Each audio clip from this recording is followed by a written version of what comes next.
Thanks, Chrissy. And I'm here with those not of tall people.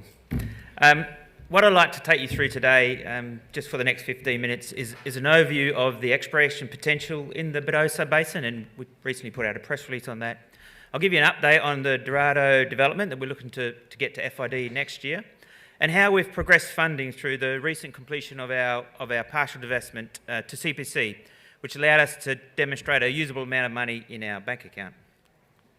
Usual disclaimer.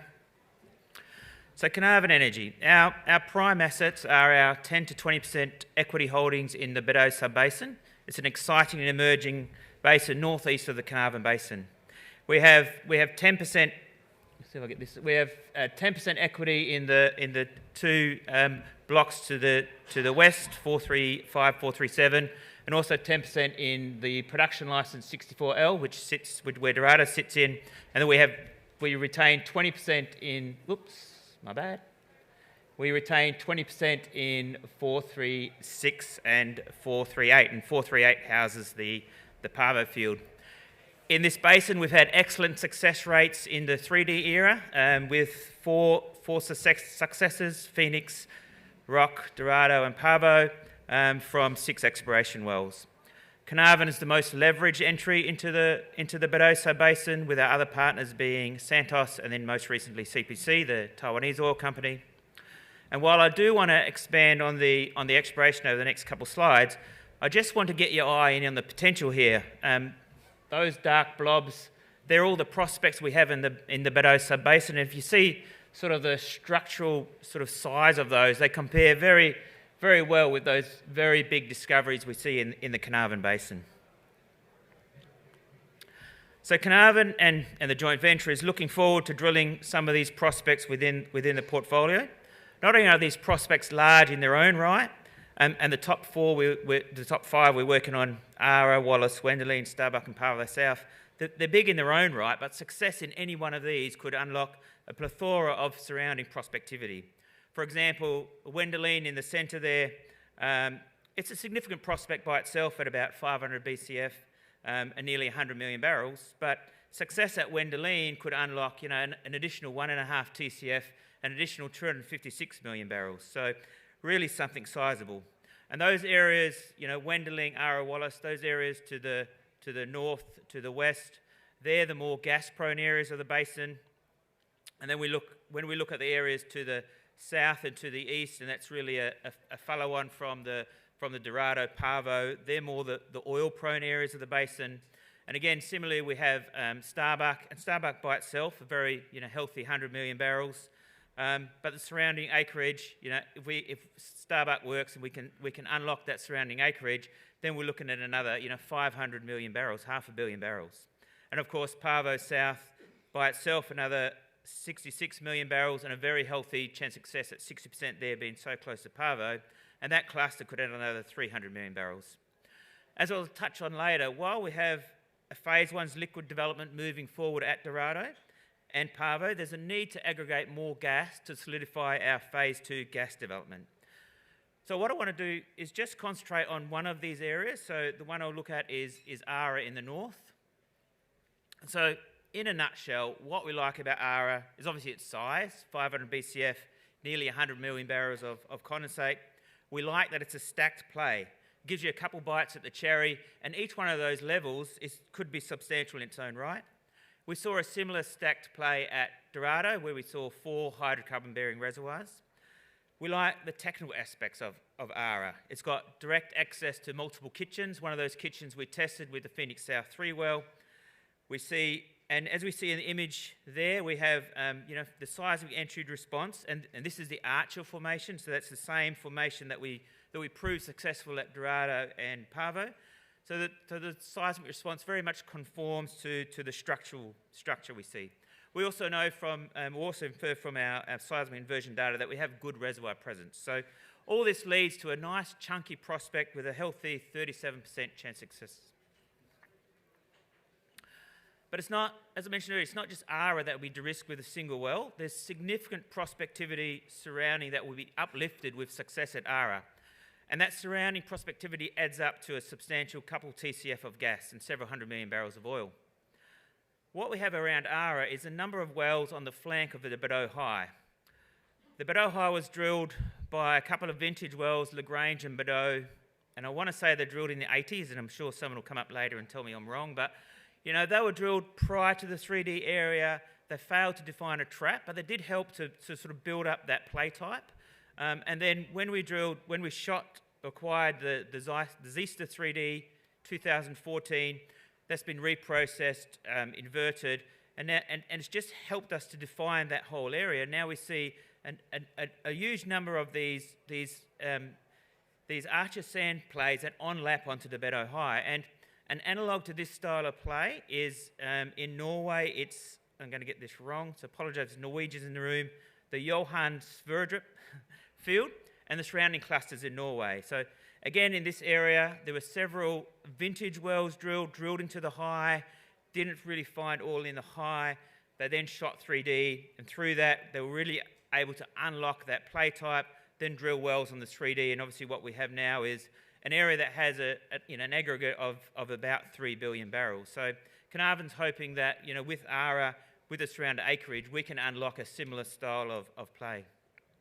And look, while Carnarvon is very keen to drill, I'm sure most of you in this room are well aware of the slowdown in offshore drilling as operators work through the new procedures for stakeholder engagement and consultation as part of the updated regulatory requirements. So these are, taking a bit more time to process, but Carnarvon's confident of drilling resuming soon, and we look forward to outlining more definitive plans as they're worked out with the joint venture and the regulator.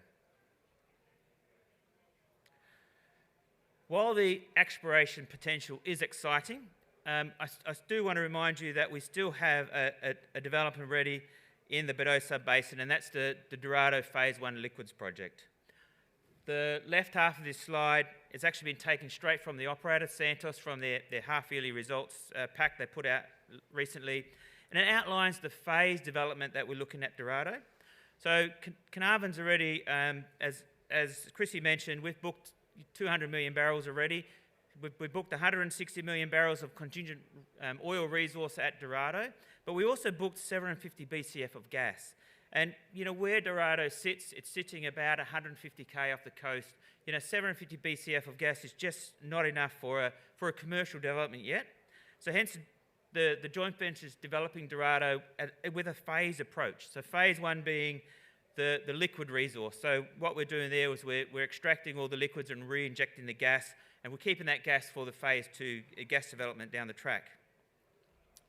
Very recently, we also, I think it's February this year, we got accepted an offshore project proposal, or an OPP, and that OPP outlines the development, the phase 1 development, which is a wellhead platform, a number of wells, and an FPSO.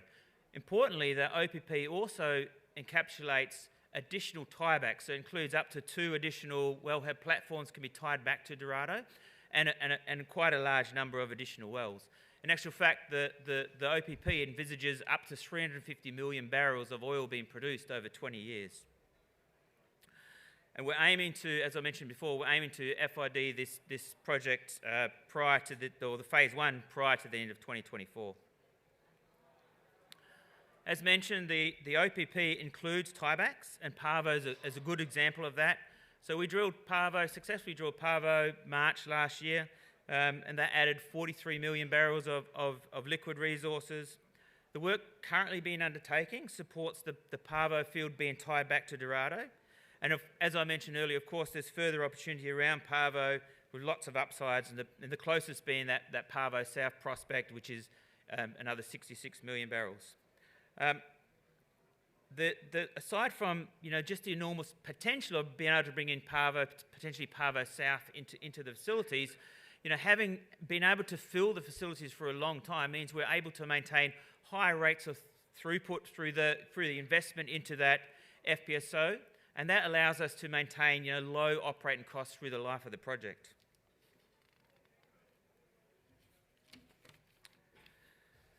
The current focus on Dorado, on that phase 1 development, is value engineering. We want to both optimise the development concept, incorporating both Pavo and also any future tiebacks, as well as that phase 2 gas development, while also looking to reduce the overall costs. The work is ongoing to progress the environmental plan approvals, and Carnarvon is well advanced in providing any necessary top-up finance so that we're ready for a financial investment decision by the JV, as I mentioned, planned for 2024. Well, the focus is definitely at the moment on that Phase 1 liquids development. The Phase 2 gas development is also firmly in the sights of the joint venture. Future success at one or more of our gas exploration wells, along with those volumes at Dorado already mentioned, will likely aggregate to commercial volumes. The current design for Dorado Phase 1 incorporates that future potential for the Phase 2 gas development. And there are several options to commercialise gas here. You know, we could take it 150 k's to Port Hedland, where there is already a domestic gas pipeline. That would mean the need to build a new onshore plant. We know there's other domestic gas infrastructure in the area that's underutilised. There's also options for LNG. You know, there's floating LNG, the technology's come quite a way, and there's also probably underutilised LNG facilities in the region, which aren't that far away. One thing we're well aware of is all that development, exploration, it all needs funding. And Carnarvon's well advanced to funding both the Dorado Phase 1 and future exploration drilling. The recent CPC divestment, where Carnarvon sold 10% in our 4 exploration permits, that allowed us to now have 180 million Australian dollars in cash in the bank, as well as 138 million Australian dollars towards future funding for the Dorado development and any other CapEx we're looking in the area. That together is a long way towards finalising our funding. On top of that, last year, Carnarvon undertook a process for senior debt funding where we received very good support. So Carnarvon is looking to finalise that funding as we progress to a final investment decision. I can see the time, so let me just close by just underlining the value in Carnarvon as we deliver the Dorado project. That cash in bank and the CPC carry, that equals to about $300 million. I didn't check the share price today, but I think at our 15, 16 cent share price, that's probably our market capitalisation, or even just above it. So that's just the value there. If you look through the look-through value of what we sold to CPC, that could add another $200 million. We've got additional equity in Pavo on top of that, you know, in the 2 other blocks, and of course all that blue sky exploration. So hopefully you can see that there's a lot of value in Carnarvon. I'll leave you to read this. Leave you to read this. We've got it on our website. Suffice to say that Carnarvon is busy working with the joint venture to finalise the work necessary to get an FID next year. We continue to make sure that Carnarvon's got the necessary funding to achieve FID, as well as all our exploration that we want to do. And we're also working to reduce the cost of the project and the time to execute. Thank you.